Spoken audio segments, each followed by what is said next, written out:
world. What do you make of the rematch? Does Andy Ruiz have Anthony Joshua's number? Well, I was at the first fight, and after the knockdown, I heard Joshua's corner yelling, go back inside, fight him on the inside. I thought that was the dumbest thing you can ever do to a guy with short arms. He got short arms. He can't reach on the outside, so you go do him a favor and engage him on the inside? That's nuts. But anyway, I give the edge to Joshua, and main reason being because I still think skill-wise Joshua is the better talent. And not taking under Andy Ruiz, I always like Andy. That's not changing. But on the boxer standpoint, if Joshua goes to box him and keep him on the outside using his reach, Andy won't have a chance to hit him. And I think that you have to give an edge to the gold medalists because throughout the history, especially at the heavyweight division, the gold medalists always have showed you why they was gold medalists. Now, would Joshua be different? Would Joshua follow the footsteps of previous gold medal heavyweight champions that lost the title and regained it? Or would he fall into the slums of he lost and he can't get back? That would be a big question. Yeah. Wow. Those are the words of Jonathan Banks. As you can see, he was really adamant on Rob McCracken's advice. I did a similar video to this one, but this one goes more in depth and really Jonathan Banks explaining and really blasting Rob McCracken, saying, because again, I didn't hear that, but obviously he was close enough because he was more than likely ringside, like a lot of those trainers are. They get those seats, and it was a good thing that he did because, see, this is important. People need to understand that the uproar for Rob McCracken to be replaced or stepped aside for a second to bring someone else in, to add to that camp, just for, Rob McCracken either to save face or whatever, to still keep him on the payroll for whatever reason, because of stuff just like this, okay? These type of interviews and things that you've heard from other trainers. Jonathan Banks, of course, he has Triple G, so has a job shifting and and molding Triple G into something that he never was, okay? And he is regarded as a good trainer. And what he said made perfect sense, if that's what he said, and I don't doubt he said it. If Rob McCracken told Anthony Joshua to go in to fight Andy Ruiz, go back inside, a guy 6'6", got the reach advantage, got the height advantage, right? Fighting a guy with short arms. So you're giving that guy everything that he needs to beat you. Go inside. If I heard Rob McCracken say that, I would have said the same thing that Jonathan Banks just said. That's the dumbest thing you could ever done. And that's the case. You shouldn't be the head trainer talking and giving that type of advice as a head trainer. I'm sorry. I don't have anything against Rob McCracken. It's just I think that they fought the wrong game plan. And since he's going to give him that type of advice, what do you think the advice would be for him now?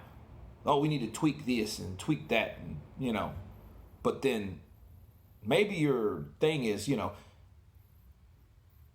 hopefully they got a better strategy. And, and I'm thinking that's one. Two, the strength and conditioning coach. That's a whole different factor. And I think they're trying to focus more on that. Like, okay, if you overheard Anthony Joshua, he's talking about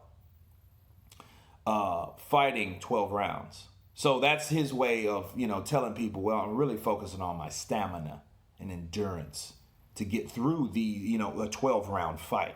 That's what he's saying. So that's really not even skill. That's more or less physical conditioning and certain things that he needs to do besides lifting weights, giving him more muscle mass so he carries more muscle in the fight so he gets tired quicker, right? But his overall strategy, I think that Jonathan Banks made his assessment. Like, I still think Anthony Joshua is the better talent, the Golden Olympian. Nothing away from Ruiz. He thinks that he's the better talent. I think, honestly, boxing-wise, I think that Joshua is made more of a boxer puncher than Ruiz. Ruiz is a better counter puncher. Okay? That's the difference. He's just good at what he was doing because Anthony Joshua was fighting the wrong fucking game plan. Think about when he fought Joseph Parker. Joseph Parker was smart enough not to get his ass in there and do stupid stuff. Right? So why would Joshua do that, and why would his trainer inform him to do that? You know what I'm saying? So it's crazy. That you tell a tall guy to go in like that and give this guy the advantage. That doesn't mean you're the better boxer. You know what I mean? That means you got some bad advice. You know what I'm saying? So that's what I'm saying. You know, but it's a prediction, and it's actually I believe, an unbiased one. You know, but then the question mark will be: will Joshua rise to the occasion? Will he do what Sugar Ray Leonard did? You know, Muhammad Ali did. Will he do these type things after a loss? Come back, right? Either beat the guy or beat the guy to beat the guy, right? That's what you ask yourself. You know what I mean?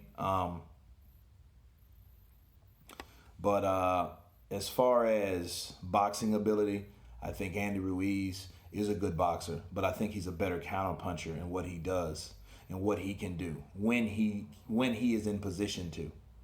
You know, those counter punches are good and crisp, and he moves fast for a big guy. So it's still, at the end of the day, that still throws you off. Someone that size, shaped like that, doesn't supposed to move like that. Okay? I think he's quicker. And then it's how he throws punches. He doesn't throw one or two. He throws 3, 4. If you notice, that's what was bothering Anthony Joshua. He's used to throwing 1, 2, 3, and Ruiz is used to throwing 4 or 5 in succession. He's fighting like a fucking featherweight, right? So he's throwing combinations like a featherweight in the heavyweight division. That's already a spectacular thing by itself, an uncanny thing, a thing that's not really normal for the heavyweight division. So, but back to Jonathan Banks. Jonathan Banks, you know, he sees that fight being easy because it's funny. He chuckled when they say, oh, it was a shocking upset. He chuckled because he just got the wrong advice, you know. That's my question to you guys. Was this fight just lost or due to just bad training advice? You guys tell me what you think. Tell me what you think about Jonathan Banks. Of course, please subscribe. And you guys been counterpunched. Peace.